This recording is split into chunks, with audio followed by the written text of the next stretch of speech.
রংচটা diary. কিছু মানুষকে কখনো ভোলা যায় না, তারা থেকে যায় জন্ম দাগের মতো। পরিচয় থেকে মৃত্যু অবধি যতদিন শ্বাস বয় ঠিক ততদিন। যদি সম্ভব হতো, যদি মৃত্যুর পরেও ধরে রাখা যেত, ততদিন পর্যন্ত ধরে রাখত, ততদিন পর্যন্ত ভালোবাসত।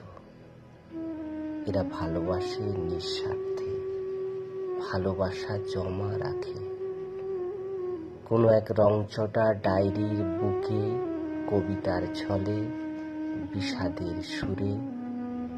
তবুও তারা ভালোবাসে। আমিও তাদের মাঝে কেউ, যারা ভালোবাসা জমিয়ে রাখে কিন্তু কখনো সাহস করে বলতে পারে না ভালোবাসি।